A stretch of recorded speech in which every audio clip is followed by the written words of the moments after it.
Australia's interests. James Paterson, welcome to the program. Good morning, David. So before the election, Peter Dutton was, of course, suggesting he could convince Donald Trump to drop the tariffs entirely on Australia.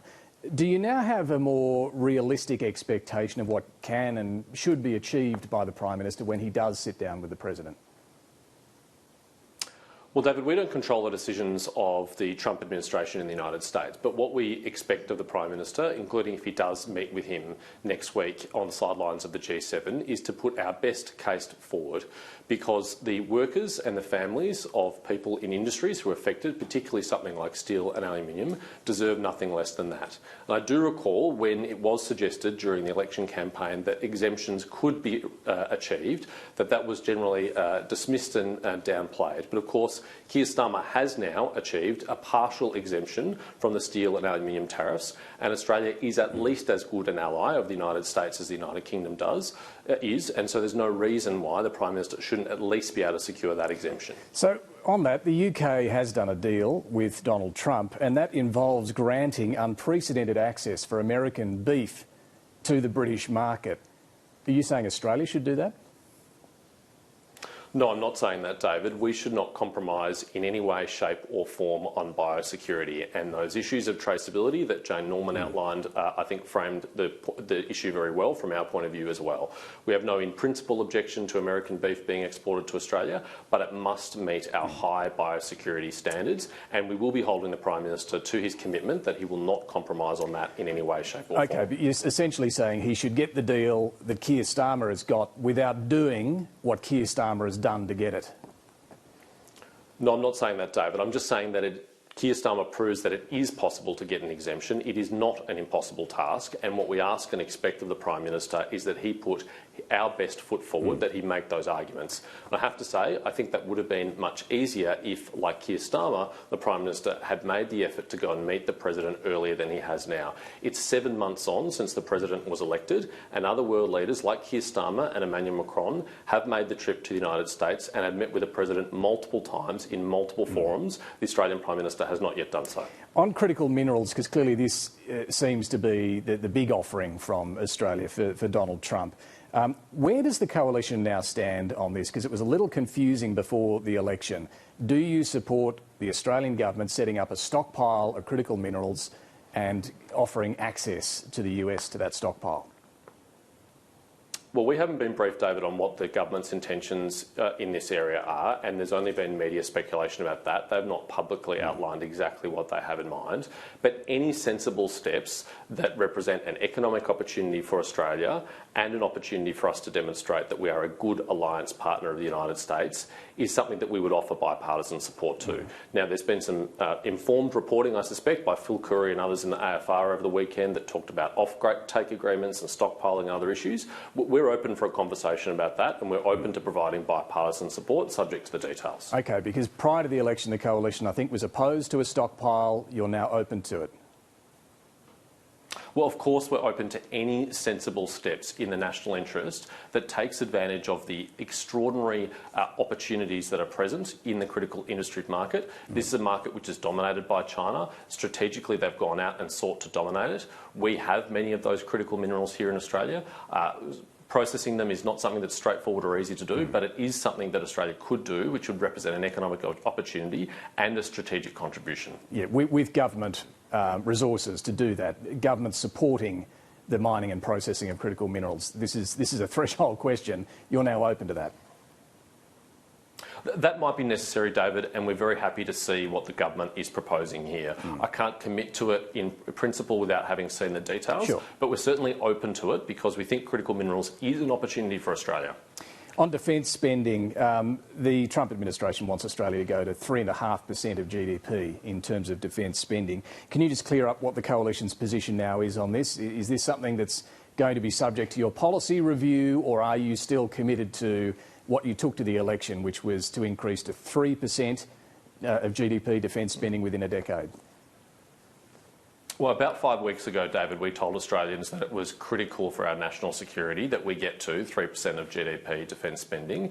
And in the last 5 weeks, I don't know about you, but I don't think the world has become a much safer place. So we are committed to reaching that 3% of GDP target. Of course, the exact profiling of that increase is something that we'll determine through our policy process, and closer to the next election, we'll be completely upfront and transparent about that. But yes, we have an objective of reaching to 3% of GDP because we think it's in our national interest. One of the criticisms at the time was that you made this commitment without saying what it was for, what sort of kit you wanted to buy with this extra, well, I think it'd be an extra $30 billion a year or thereabouts. Is this the same issue now, though? You're still committing to this spending target without saying why or what we need it for? Well, we've got 3 years to outline exactly what we could spend that money on, but there's plenty of good advice out there in open source that suggests some good areas for investment. One is spending to resolve the recruitment and retention crisis facing the ADF. Another is to make sure we have the munitions stockpile we would need to survive a conflict, God forbid, if that should break out. Other things like hardening our northern bases, like air and missile defence, drone defence, purchasing our own lethal drones. There is no shortage of good things we could spend on that would increase our ability to defend ourselves and safeguard our sovereignty. And many of Australia's best informed national security experts advocate that we do so. There's no two private citizens better informed about the risk we face than Professor Peter Dean and Sir Angus Houston, because they completed the Defence Strategic Review for the Albanese government, and they have both since said that we should be spending at least 3% of GDP. Now, I think it's reckless in extreme to ignore advice like that, particularly when your own government has commissioned it. And neither of them suggested we needed extra joint strike fighters. And I noticed in the list you just gave us, you didn't mention them either. Is that now dropped as a coalition policy? Well, the Albanese government has cancelled a lot of defence capability that would have arrived over the next few years before the AUKUS submarines arrive. Included in that is a 4th Squadron of Joint Strike Fighters, but also infantry fighting vehicles, self-propelled howitzers, the military satellite communications technology referred to as JP2-9102. I mean, these are really important capabilities that have been cancelled. Now, the world is going to move on over the next 3 years by the time the next election approaches. I'm not going to commit on your show now to which capabilities we should acquire, but I'm confident there'll be many good things we could invest in which would make our country safer. You know your stuff on defence by the sounds of it there, James Paterson, but you are the finance portfolio holder now as Shadow Finance Minister. Let me turn to that. Because if you are going to commit, as you have, to this 3% target, that's a big uplift, as I say, around $30 billion extra a year. You'll be responsible for trying to make the numbers add up. Can you at least give us a sense of your approach here, your preferred approach here to finding money? Is it through higher taxes or is it through spending cuts? David, you're right. It's unusual to have a Shadow Minister for Finance enthusiastically advocating for an increase in spending in any portfolio, but that's the advice of our experts and that is the environment we find ourselves in, and so I'm very comfortable doing so. And we will do the hard work over the next 2.5 years or so to put in place some good, strong fiscal rules that allow us to take to the next election a strong budget that invests in the things that Australians need, including the critical services they rely on domestically, but also our national security and defence. Forgive me if I'm not going to outline the details of that 10 days into this new job. No, I appreciate that. It was more about the principle. It was more about the principle. I appreciate you're going to take your time to work on exactly how you do it. But what's the principle here? Your Deputy Leader and Shadow Treasurer Ted O'Brien has been saying that you're against Australians having to cop higher taxes. So should we interpret that as no higher taxes under the coalition to pay for the various things you want to pay for? It's certainly in the Liberal Party's DNA, David, to argue for and advocate for lower taxes whenever they can be afforded and whenever they are achievable. And that's what you'll see under Susan Lee's leadership and also under the Shadow Treasurer Ted O'Brien and me as Shadow Finance Minister. Because frankly, as I've said recently, David, I think we made a strategic mistake at the last election by opposing a tax cut and taking to the election repealing of that tax cut, and that's not a mistake that we'll repeat. So then it brings us to superannuation. Are you open to any change on the way superannuation is taxed in Australia? If the Albanese government and the Treasurer Jim Chalmers were talking about genuine tax reform, holistic tax reform across the board that, for example, reduce the collection of taxes in inefficient areas and collected that revenue in less distortionary ways, we'd be up for that conversation. We'd be happy to sit down and have that. But that's not what this is. This is a grab for revenue from people's family savings in a way that will have severe unintended consequences at a time in which the Australian economy desperately needs more investment. Jim Chalmers is proposing effectively a tax on investment, and we think that is both wrong in principle and the wrong decision for Australia right now. So this is interesting. You would be open to some other sort of superannuation tax increase on higher income earners if it meant we could trade that off with lower taxes for income tax for working Australians or company tax if it's part of a bigger tax reform. Well, you've overcooked that slightly, David. That wasn't what I was saying. We are opposed to higher taxes. We do not think we need higher taxes, but I think a lot of experts recognise that the way we collect revenue in this country is not as efficient as it could be. There have been numerous reviews into the inefficiencies of the Australian tax system, and if the government was genuinely serious about a broad-based tax reform process, then we'd be up for that conversation. Now, the government has to take the first steps there. They just won the election. They have a big majority. They have a majority in the Senate with their Greens coalition partners, and they have all the resource of government. But if they're genuine about that, of course we would sit down with them.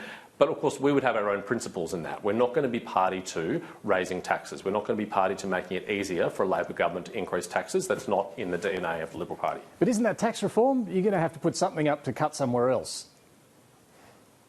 We're happy to contemplate tax reform, David. We're happy to talk to the government about tax reform, but we are not interested in increasing taxes because I don't think that's what the Australian economy needs right now. Business investment is at decade lows. Productivity is declining. Per capita GDP is declining. I mean, we have an economy right now on life support, and Jim Chalmers has no plans and no ideas to get us out of that. And I'm very worried about what that means for the future of our children and grandchildren. OK, but just on the super tax that he is putting before the Parliament, obviously you have a problem with the unrealised gains being taxed and the failure to index this tax. But in saying you're not going to engage in any negotiation with the government, aren't you leaving this to the Greens to do a deal with Labor? Well, the truth is, David, because of the extent of the government's win at the election, if they don't want to sit down and negotiate with us, they have other pathways available to them that they didn't have in the last Parliament. And is that responsible? In fact, even if the entire crossbench and the coalition opposes it, they can still pass things with the Greens. Now, the Greens are a more natural ally for the government on something like a tax increase because we are never going to be party to a tax increase. We're never going to make that easier for the government. And we're fighting this because we're opposed to it in principle and we're proud to do so. All right. So if you're opposed to tax increases, any tax increases, but you've still got to find tens of $billions a year for defence spending and anything else you want to do, that brings us to where you're going to cut. And again, I don't want to, get too far ahead of the process that you've got to go through. But I know you've made some comments about the public service job cuts that you did take to the election. You've said some of the language used around that was unfortunate. Was the policy itself also unfortunate? Well, like all of our other election policies, that policy is up for review and we're making no specific commitments about what we'll do at the next election because between now and then there'll probably be 3 budgets, there'll probably be 3 MAFOs. We'll have a lot of assessment of where we are financially to be made. But I'm being quite candid about this. I think we got the tone of that conversation wrong. We want a productive and respectful relationship with the Australian Public Service. I have seen in my previous committee roles, particularly on the Intelligence Committee, how professional and patriotic and dedicated our public servants are. They deserve to be respected for the role they do. We of course expect them to be good stewards of taxpayer dollars, and the Liberal Party will always want to spend that money as efficiently as possible, but we want to do so in a way that's constructive. OK, so the tone was wrong, but you might still go back to public service cuts. It's under review. Well, all of our policies are under review, David, and I can't commit now what our policy is going to be in 2.5 years' time. It will depend on the choices that the Albanese government makes between now and then and the state of the economy. Right now, we're headed for a decade of deficits and $1.2 trillion of debt, and it doesn't seem like Jim Chalmers has any plans to close that gap. Just finally, the final recount in the seat of Bradfield confirms the Liberal Party lost the seat to Community Independent Nicolette Buller. There are only 26 votes in it, though. Any decision yet on whether the Liberal Party will challenge this in the Court of Disputed Returns? Not to my knowledge, David. I understand the New South Wales Liberal Party is reviewing our legal options, and I really hope that we can find a way to have Giselle Kaptirian in the Parliament in this term, because she's exactly the kind of person that would make the Liberal Party better, the Parliament better and our country better. She's got great insights, great professional experience. She's a person I hope to be playing a big role in the future of our party, but it'll be up to the New South Wales Division, and then ultimately, if we do decide to make any application, the Court of Disputed Returns to decide that. And if they did, the only way forward would be a by-election. Giselle Kaptirian, your Liberal candidate, you referenced there, such a good candidate, as you say. She says the position on net zero has been put to bed by the Liberal Party. Has it been put to bed? I'm not sure you're right about a by-election there, David. On that issue in the past, for example, in the seat of McEwen, there was an appeal to the Court of Disputed Returns that changed the decision of the AEC count, so it's not necessarily the case. On something like net zero, as I've said before, David, as Susan has said, all of our policies are up for review. Yes, emissions reduction is important to us and will be an important feature of our policy. We have a shadow minister for emissions reduction and energy in my colleague Dan Tehan, but so is affordability and reliability, and we'll get that balance right. I guess the point is, if the court did say there's got to be a by-election in Bradfield, could the Liberal Party really fight a by-election in a seat like Bradfield without a position on net zero? Look, I'm not going to publicly engage in a debate about an internal policy issue like that. I've got the opportunity to do so through the shadow cabinet process. But if there is a by-election, I would back Giselle Kaptirian because she's an outstanding candidate, an outstanding Liberal, and someone who's placed to make a very big contribution to the future of our country inside one of the major parties that will ultimately form government in this country. That's not something that an independent can do. And if the independents were relatively inconsequential in the last parliament, they're going to be even less relevant in this one. Senator James Paterson, thanks for joining us this morning. Thank you, David. All right, well, coming up, we're going to turn to tax.